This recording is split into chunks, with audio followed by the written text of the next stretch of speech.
that struck the dog, rubbed his fur backwards, I guess. And he shot over and latched onto my right calf. Family had a foster son, and the foster son had been molesting their daughter, who was 8 at the time. He took the child down to the local center for forensic interview, and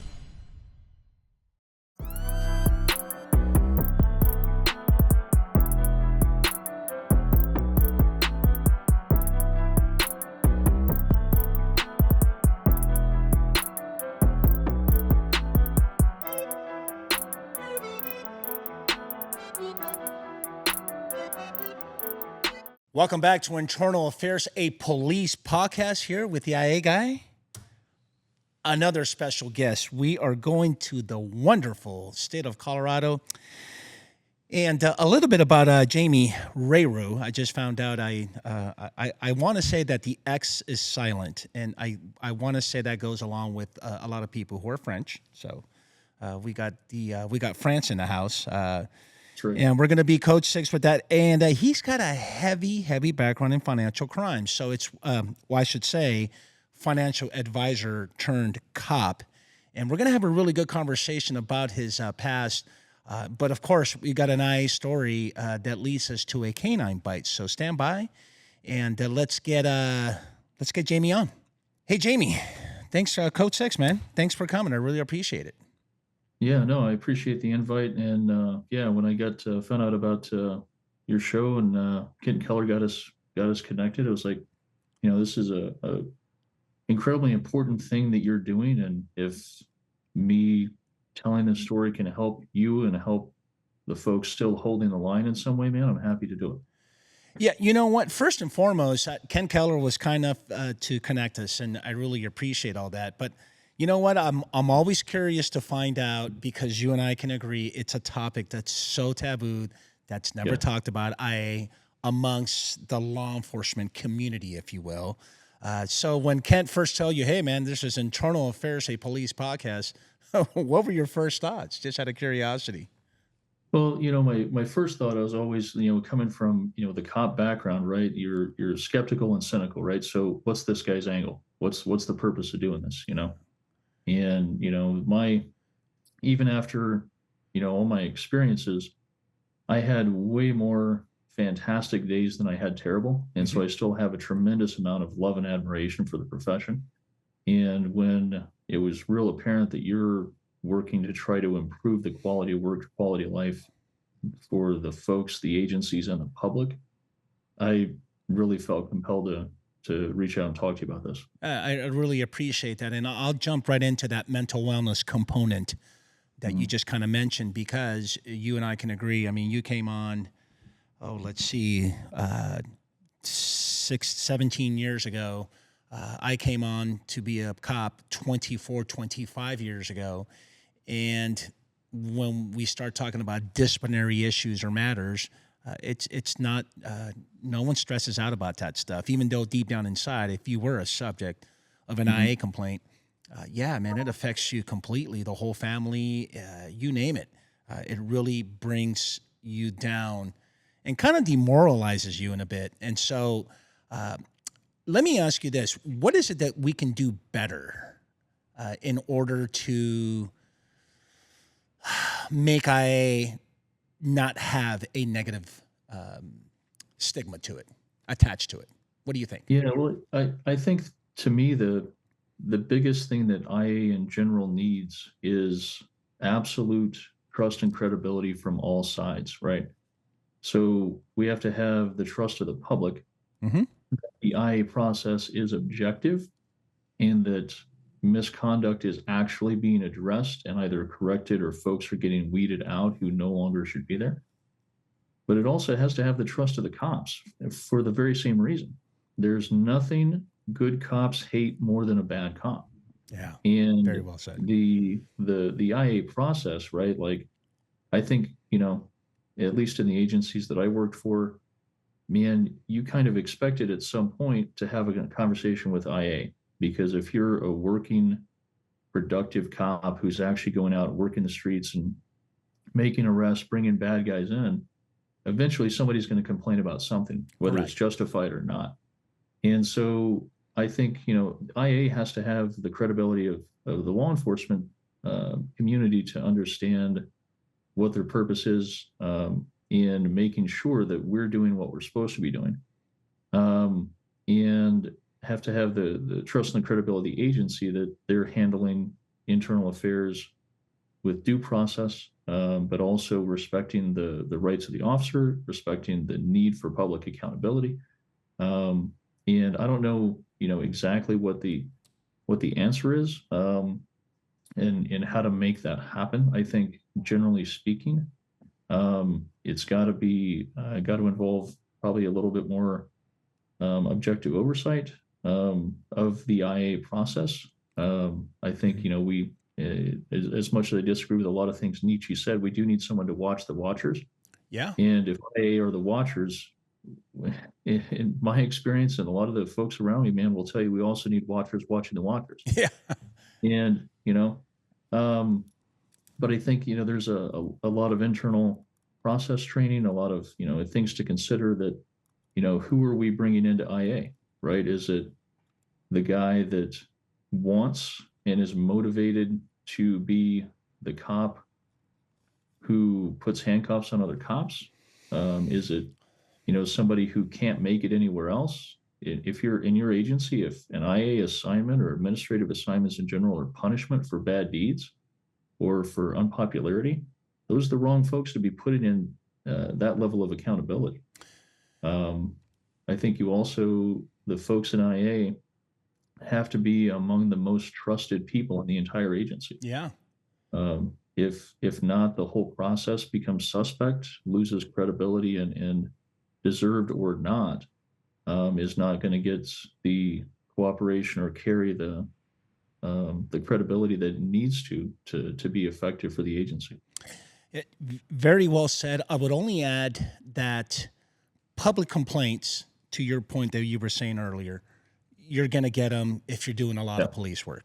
That's totally understandable. Absolutely. Yeah. I know in my agency, the Los Angeles Police Department, if you use force, right, you get into a use of force, a major one, whether there is injuries, chances are that particular person or the family is going to file a claims for damages. And that is an automatic internal affairs complaint investigation here in the city of Los Angeles, which I'm sure it is with a lot of major agencies as well. However, would you agree with me that the punishment's not really the penalty, right? The punishment is the process. Yeah, no, it's definitely twofold, right? So the accusation, is all these things are supposed to be tight-lipped. If you get served with an IA complaint, the only folks who are supposed to know about that are people who have the need and the right to know. Right. That never works, right? Everybody knows. Yeah, everybody knows, and everybody's got an opinion about something they know nothing about. They weren't there, but they know. But the, I think that I totally lost my train of thought. Well, we're talking more about the process than it is. Yeah. Thank you. The punishment in it itself. Let me just add that I suppose, and I was trying to make a comparison between public complaints and internal complaints, which I'm sure you got a nice little story about that. But I got to tell you, man, the more guests that come on and we start talking about, the process being the punishment, if you will. Yeah. I often, now that I'm really think about it, out of the 90, I think you're my 98th guest, and It seems as though the internal process, it's what's really demoralizing. Mm-hmm. Yeah. What's your thoughts? Yeah, no, it is a terrible thing to go through, and it's for the most part, right? Unless you're on a really serious IA and you're the subject of it, right? You're still having to go to work. Yeah. You still have to do the job every day. You still have to show up, and the folks who work with you have an opinion about what this IA process is and what your IA is. that translates into an opinion about you. And so if there's any perception that you did something wrong, like, do they want you on their scene? Do they want you showing up as backup? Do they want to back you up? And all of those things dramatically impact your ability to be an effective law enforcement officer and to be safe out on the streets. I think Kevin Gilmartin talked about and coined the term the emotional roller coaster of law enforcement. 100%. And I think for someone who's involved in an IA, even if you're not the direct subject, but there's some degree of scrutiny on you by the IA process, I think that the pitch and frequency of your roller coaster is exponential over what the normal day to day is. And it bears tremendous strain out on the family that, they're seeing what you're like at the end of the day when you come home. They can visibly see things are way worse than they normally are. And, if you're even a little bit open with them about what's going on, they're worried about your safety much more so than normal going to work because of all those same questions. Are they going to back my guy up? Are they showing up with the right mindset? Right. Right. Totally. It's a terrible thing. Well, which leads me to let's talk about this, man. Look, you got a total of 11 years on as a cop, and we'll talk about what you're doing now currently. And I know half of that time was done in the wonderful state of Arizona, and you just happened to move to the most wonderful state of Colorado, which I want to say you went from like hot to like real cold. Because when I think of Colorado, I think of like Aspen, skiing, snow, shoveling snow. And how do you do traffic stops when it snows like all the time? So I tell you what, man, you and I have been talking about it, and I do know that you have a K9 bite, if you will, that happened. And talk to me, man. How did this all go down, and what lessons can we get out of this? Yeah, so I'm going to work really hard to avoid turning it into too long of a story here, but jumping into the meat and potatoes of it. Because of my background, you mentioned, as a financial advisor before I became a cop, I got pulled into our special investigations unit pretty quickly, as they needed a numbers nerd with a background for data analytics and to run financial analyses on our RICO cases. And so I started working with SIU as an asset forfeiture officer and junior investigator. Special investigations unit. And then in 2010, I became the main investigator for that squad. So I was in charge of all of our proactive cases, and then also doing the asset forfeiture filing. And we had a dog that we worked with routinely at the time. And in Arizona, part of our showing the criminal link between the proceeds that we seized and the drug nexus was that we would take the cash and hide it somewhere and do a canine sniff, and see if the dog would find the money. And we went to great lengths to make sure that we really hid this well from the dog to make it a real challenge. And uniformly, the dog would find the dope money. But you can go pull cash out of your wallet, the dog will not alert on cash. It's a really amazing correlation. Wow. So this particular dog, a particular day, I had taken and hidden the dope money. Dog finds it, gets the good boy, gets the toy. He's running around having, living his best life. And when he had alerted, he had spilled the bag of cash. So I went over and was cleaning up this bag of cash. And for whatever reason, that struck the dog, rubbed his fur backwards, I guess. And he shot over and latched onto my right calf, like I was a felony suspect. And, having worked around canines and worked with a canine unit a lot, I was an agitator for a while before this happened. Right. And so, I was familiar with this, but man, holy hell, that was a hell of a shock getting bit out of nowhere. So when, I'm trying to get the dog off, the handler was trying to get the dog off. Eventually the dog releases. And I had actually, this was in February, and talked about the weather.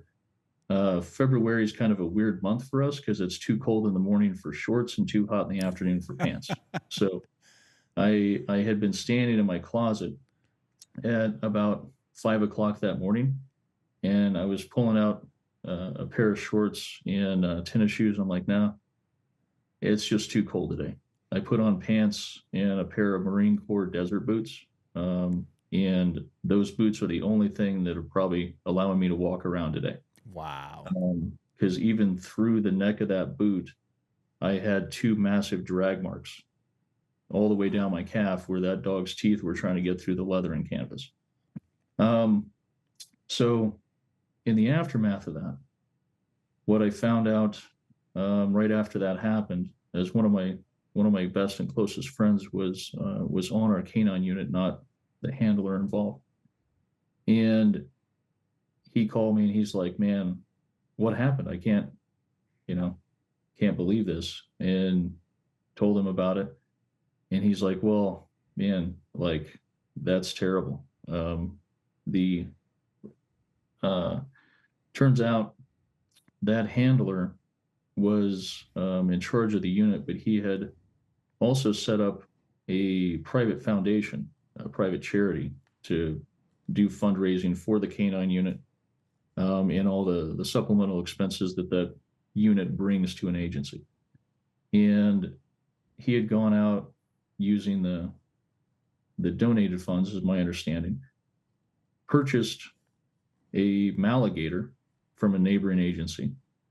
And this dog already had, as I understand, 10 or 15 successful street bites, dual certified in patrol work and narcotics. And the handler brings the dog back to our agency, donates the dog to the agency from the foundation, assigns the dog to himself. But he had his whole career been working a golden retriever dope dog. He had, at the time, I understand he had no certification in patrol work for canines. And while he was trying to get the dog off of me, he didn't even apparently know the dog's off command because he was just yelling the dog's name. And I found out also after this that he had apparently been pulling the dog out on traffic stops and using it as a threat against non-compliant motorists. And I get home, my buddy's like, yeah, this is really terrible. This happened. Like, you might have to write a memo about this. Okay. Talk to my supervisor in special investigations, and he was almost as mad as I was.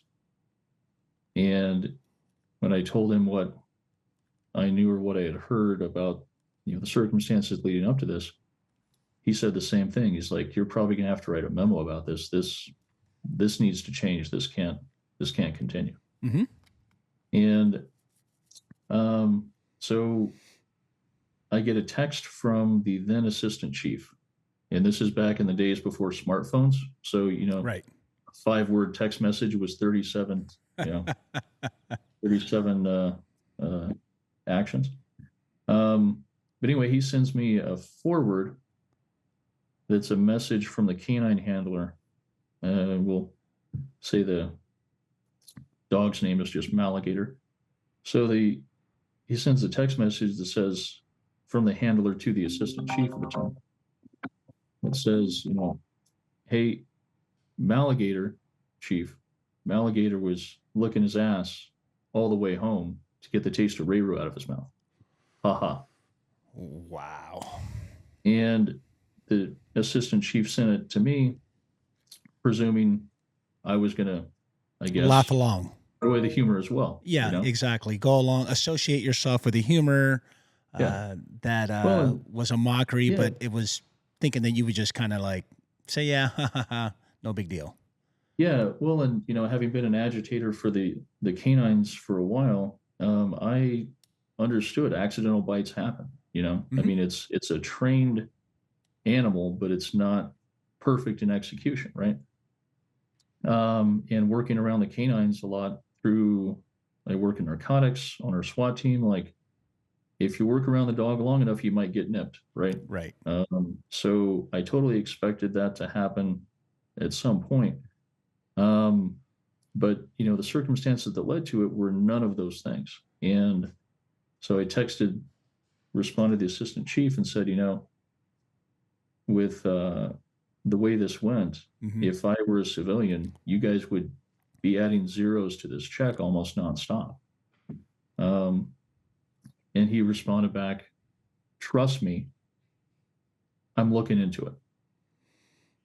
And so, giving him the benefit of the doubt, I let about 3 days pass.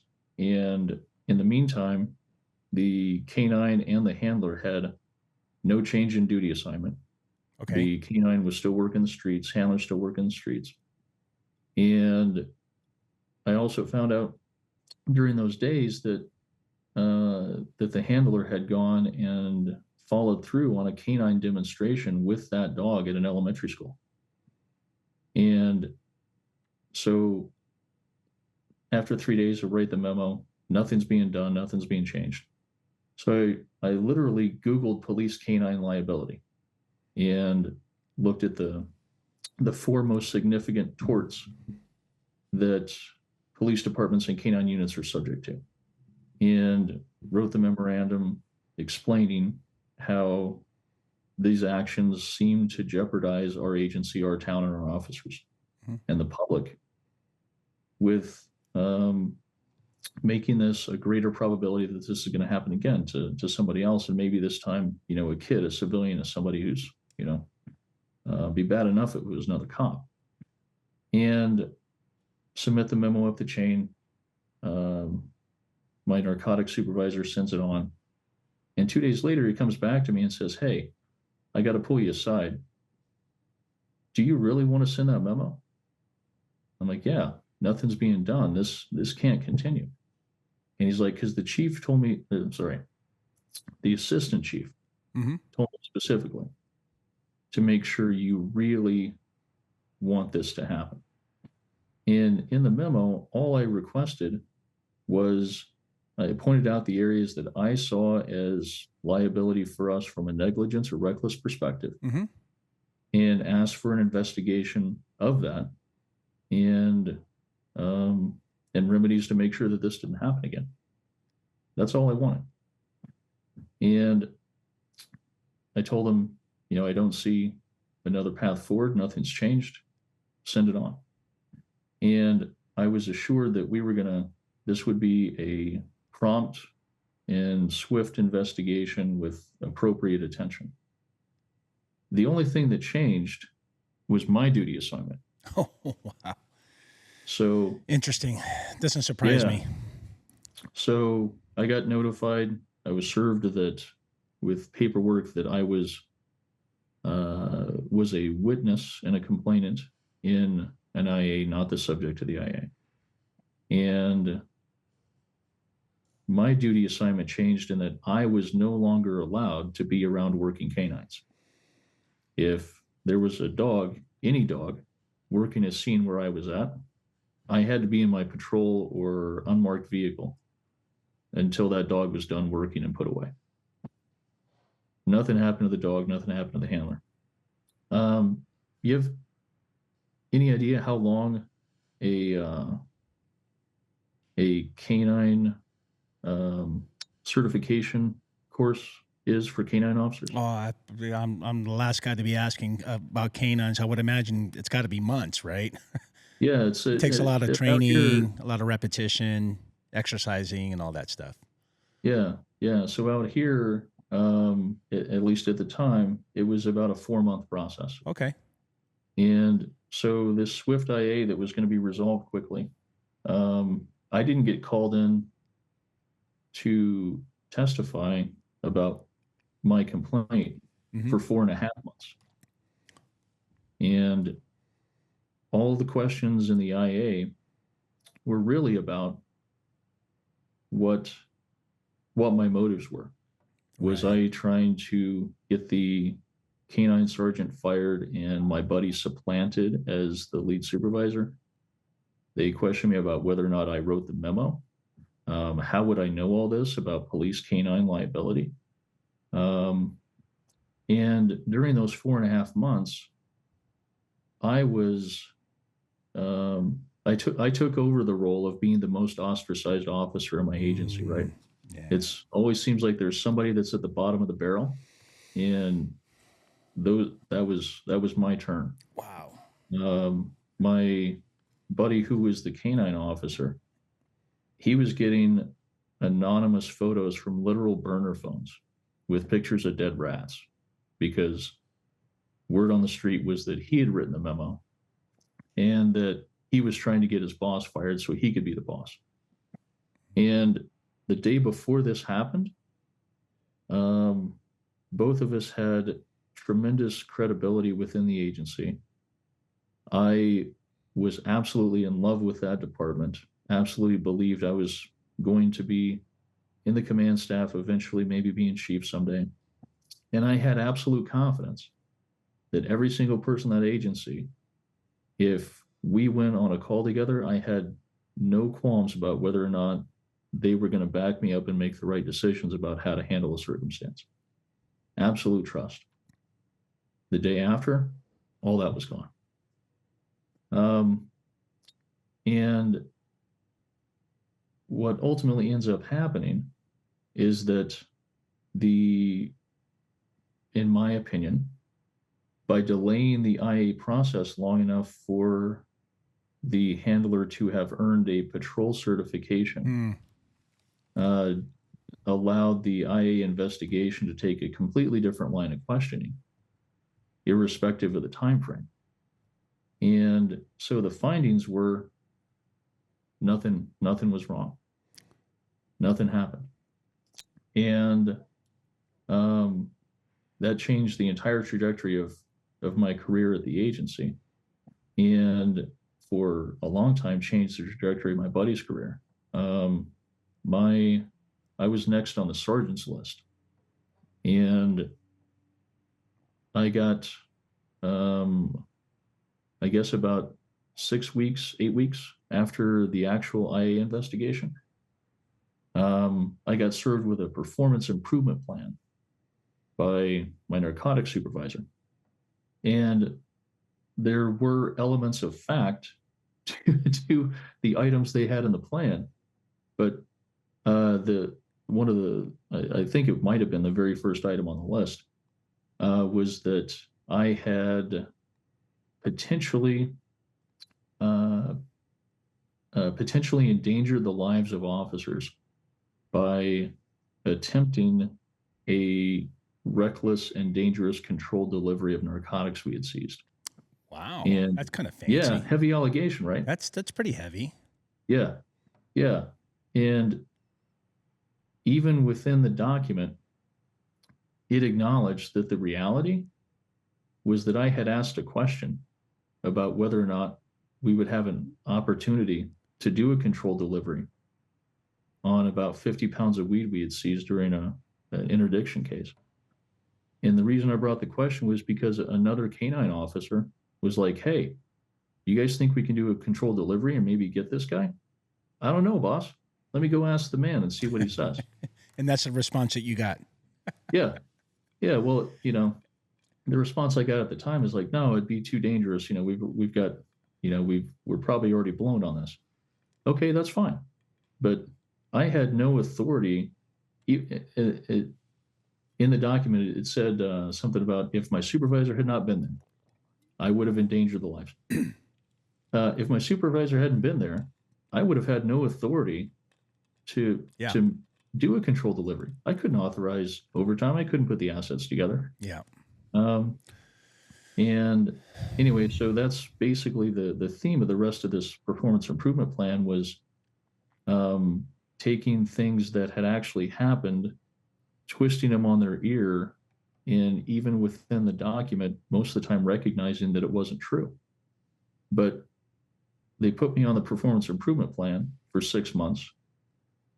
They wrote a new policy that if you're on a performance improvement plan, you also can't be on a promotion list, and made it retroactive.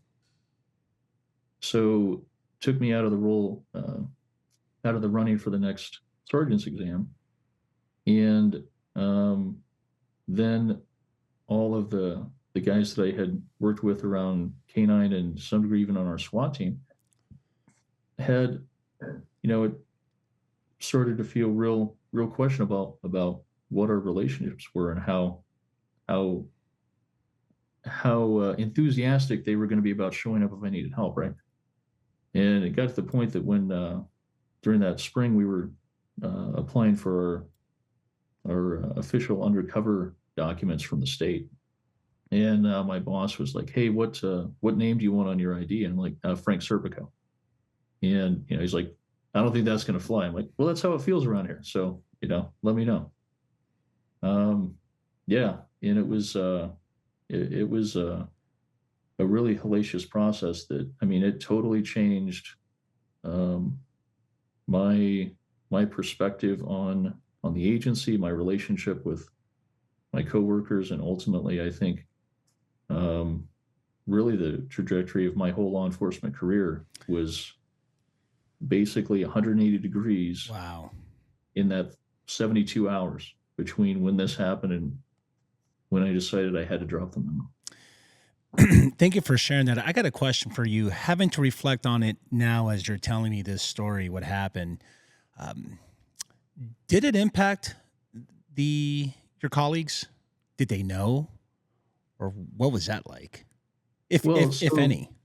Yeah. So one of the things at our agency, right, was a lot of the rules were selectively enforced against people the administration didn't like. And so I was forbidden to talk about my IA, but that didn't keep anybody else from talking about my IA. Right. And then you're in the island all by yourself, Yeah. in your darkest moments. I get that part. What's interesting as far as from listening and this story that you're telling me is, number one, you're not the first guest. And the saddest part about it is that you're not certainly the last guest that's going to tell a story by which self-serving reasons of the adjudicators come to light. And that's the saddest part about why internal affairs gets such a negative stigma. And how we fix that. What can we do to improve it? My belief is by having a podcast that talks about internal affairs, where we can, hopefully someone who's watching, who's listening, if you're an adjudicator, if you're a young sergeant or a young lieutenant that's going to make captain or commander, whichever rank in your small agency, medium or large, you know what? Just know that at times it gets personal. And so don't be, I'm sure you heard of this term, don't be that blue falcon, right? Yeah. Yeah. Right? Yeah, exactly. Don't and stand your ground and have the integrity to say that, you know what? Look, first and foremost, and this is what I got out of your story is, number one, do we just do a PIP, a performance improvement plan, on the bite? In other words, you have this canine bite, and the handler has complete control, right, of this incident. And so is it misconduct or is it not?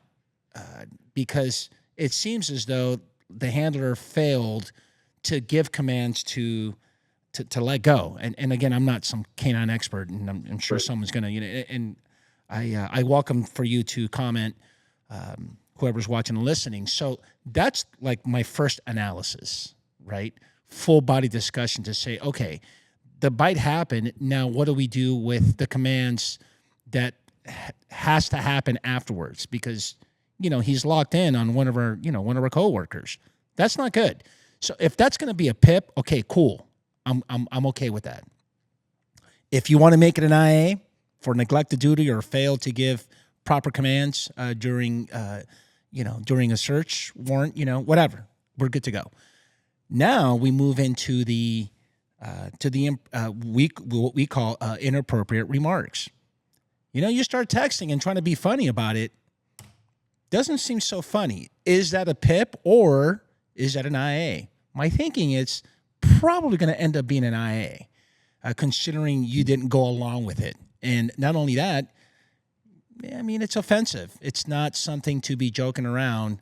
And they probably thought that you were. And it seems to me like when the chief said, and correct me if I'm wrong, when he says, "Oh, I'll get to the bottom of this," it's almost as if the tone's like, "Oh shit, you know what?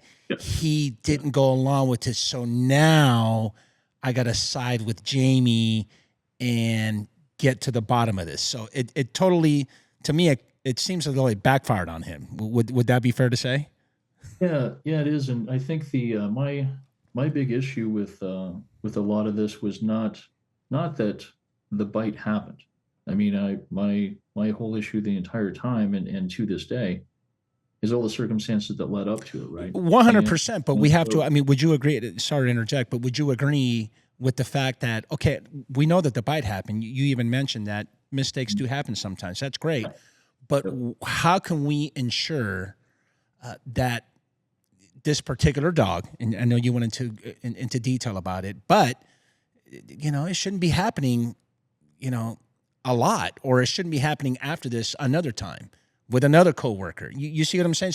So my thing is that a PIP or is that an IA? I don't know.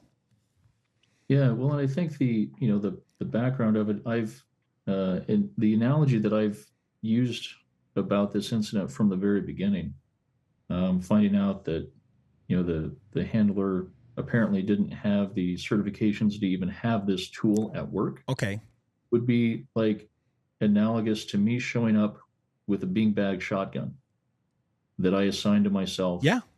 I took it upon myself to carry it, and I brought it to work, and I AD'd a beanbag into the back of another cop. Yeah. And you know what? To that point, very good example. I would say that the buzzwords that we use, from my experience, has been substantial deviation. So if you deviated substantially from department policy or procedure, and that deviation can't really be explained. In other words, you need to justify such a deviation that's so substantial, like this example, right? You just grab it and you AD into a back of a car. Well, you got some explaining to do.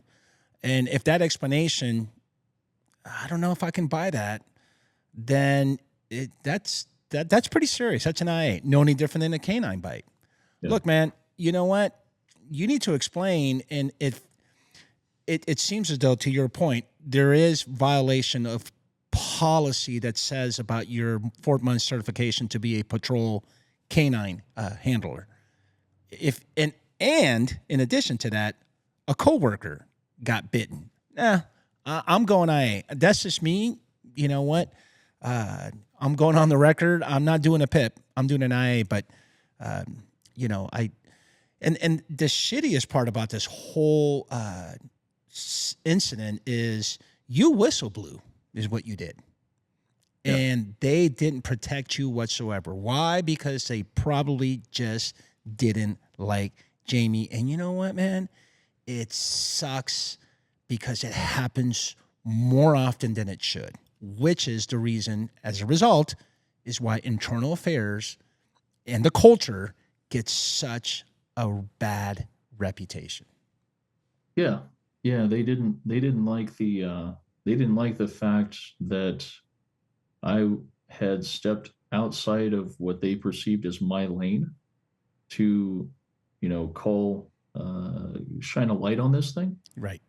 Everyone involved in this was at my housewarming party when I bought a house out there. We had broken a lot of bread, drunk a lot of beer together. So the day before this happened, I could have called anyone involved in this entire thing for anything I needed, would have been done right away. It was having the intestinal fortitude and what Yes. they would say, probably use different words, but Yeah. making it an official inquiry into, this thing that needed to be looked at, Yep. to dare to question them. Yeah, no, absolutely. And you know what? Don't get me started, but it goes to what I've been saying lately is our profession is runs hypocrisy at such a high level. Yeah. We are the worst hypocrites. We claim that we're family, thin blue line. Right. Let's see. Yeah. Today's Monday, right? The 25th. This Thursday, it's going to be Thanksgiving. Guarantee you that everybody's going to have potlucks. The chief's going to come in, assistant chief, captain, whoever from command staff. Hey, we're good. Holiday season's coming. As a matter of fact, it's Wednesday and tomorrow's Thanksgiving. You know what? Get off early. You've earned it. You did a great job. But hey, the minute you get that IA, Jamie, you know what? You're ostracized. I can't talk to you anymore. And that needs to change. And if I have to do, we're in episode 98. If I have to do 300 more to get the word out to say that that's not how we treat each other, and stop saying that we're this thin blue line, this happy family, when in reality, when it comes to an IA, you know what? You just distance yourself so much. So that's just my opinion. Any thoughts before we move on? Yeah, no, I agree with that wholeheartedly. I think the two areas that I, now looking at it from the outside, but from the time that I served, the IA process, is one of the biggest opportunities for improving police culture. Yes. But also, as part of that whole thing, cops very rarely allow each other to be human, right? And so if somebody did screw something up, major or minor, that'll be held against them for the rest of their career. Correct. And, so you'll have, a conversation about, oh man, so and so, that guy's such a slug, Yeah. Well, what happened? Oh, he did this thing. When was that? Oh, dude, like 10 years ago. 10 years ago? Yeah. So that memory is in the fourth grade right now, Yeah. but the guy can't possibly recover, can't do enough good work to make up for it. Yeah, I know. Roger that, man. Again, thank you for sharing, Jamie. I really appreciate that. Worst incident in your career? So, the absolute worst, really, I think, was this whole process, because of the way that I never expected that folks would not hold up the right hand, swear the same oath I swore, and not mean it in the same way. The silver medalist, to this, are the kitty cases. I have really no qualms about anything that happened to me on the street that I or my team had to do to anybody else at any time. Like, I'm very comfortable with all the justification for everything that we ever did. But man, working kitty crimes, and we had a case. I was actually an FTO at the time, and we caught a case where this family had a foster son, and the foster son had been molesting their daughter, who was 8 at the time. The kid's 15. And so my trainee had never, he's a trainee. He's never done anything before. And so we took the child down to the local center for forensic interview. And I was like, we should sit on, watch this for the experience, so you can see what this process is like. And everything that girl had to say, just amazingly matter of fact, like she was talking about what she wanted for Christmas, without joy. So what she was going to do this weekend, maybe, or what was going on at school, like a normal conversation, Right. about the stuff that this kid was doing to her and making her do to him. And I looked at my training. I'm like, man, if you're good, I'd really like to leave before I want to go put bullets in that guy. Mm. And those are the only types of cases that are really have hung on. It's Right. it's hard to deal with. If you don't mind me sharing, what was the outcome of that case? So the kid ended up being convicted. Took a plea, as I remember, but of course, because he was a minor, it included essentially, as I recall, very little time after he was 18. Okay. And it was totally didn't match what happened and what that little girl's going to have to deal with for the rest of her life. Oh no, 100%, man. Scar for life. Thank you for sharing that. Hey, man, let's move on to something real good. Talk to me. What's going on now, man? What do you got going on with work? Entrepreneur life. What's that all about? Yeah. So as you mentioned, the front of this, I was a financial advisor before I became a cop, and when my wife and I needed to start being more involved with taking care of family, unfortunately, the cop life didn't really fit into that anymore. Your family never really gets to come first on the job. Right. You've always got to answer that pager. That's right. Pagers. Yeah, answers. Yeah, you gotta answer the cell phone. So I, knocked out a couple degrees and got an opportunity to rejoin financial service world, and it's one of the only areas of the economy I found, other than going to med school, where I feel like I can be reasonably compensated for actually doing good for people. That's awesome. So actually just very recently, I've been working on this for a couple years, in trying to specifically find ways to creatively and maybe from a little bit of a disruptive perspective serve folks around insurance and investments. And I just opened up a company called Spinnaker Health LLC, and our website is spinhealth.us. But our primary focus there is on helping folks, especially through trade unions, through police associations, police unions, helping retired first responders get high quality, affordable health insurance to get them from retirement to Medicare. Okay. And then also working with larger groups like trade associations, teachers unions, to help improve the quality of their care and lower the premiums across the board for everybody we serve. That's awesome, dude. Yeah. Definitely be sending some folks your way. Hey, Jamie, man, thank you for sharing all that. I'm going to leave the floor up to you to give any advice for anyone who wants to come on to be a cop. What would you tell them, bro?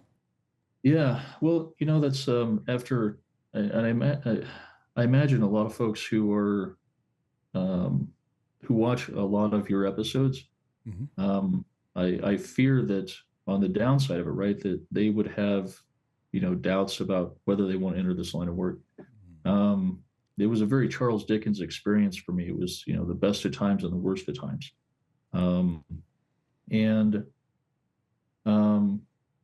We had a scenario in my academy that's, one of the field problems, right? You show up to help another officer on arrest, and he's basically abusing this handcuffed suspect and getting physical, throwing him in the back of the car and pepper spraying him for no reason, right? And then they want you to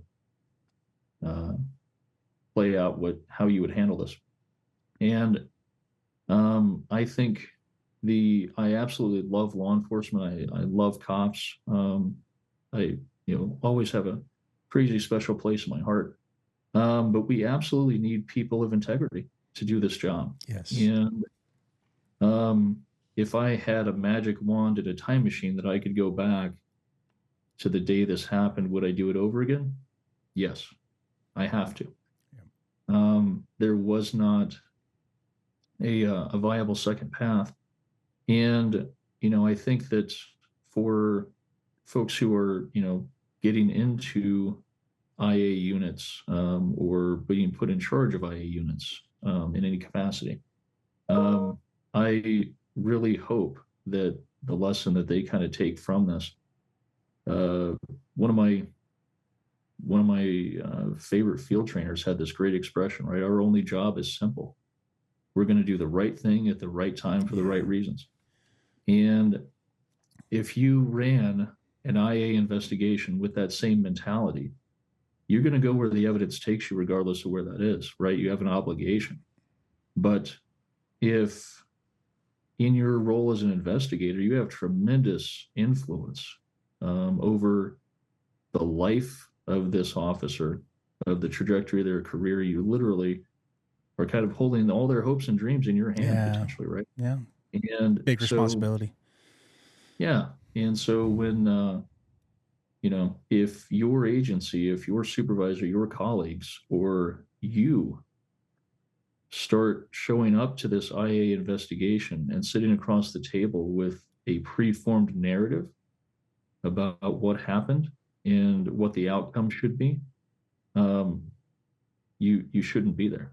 And as much as I dislike everything else about Sonny Barger, the one thing I really do like about him, he was being interviewed once about the criminality of the Hells Angels, and he says, it's an awful thin slice of ham that ain't got two sides to it.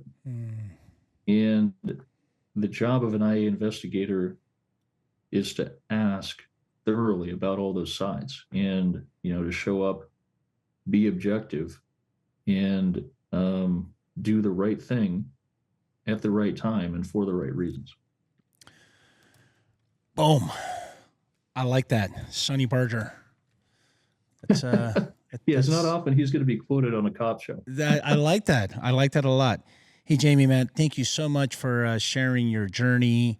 I can tell you that from my lens, the law enforcement profession, right? My beloved LAPD has afforded me so much success. And I know that your journey with your agencies has afforded you a lot of success to the point to where you're at today. So, with good and bad, of course. Yeah. Yep. So on that note, brother, hey, we're going to get out of here. And look, if you actually like this episode, don't forget to click on the next one. It'll be just as good, if not even better. But please, like always, be safe out there and don't forget to go Code 6. Thank you.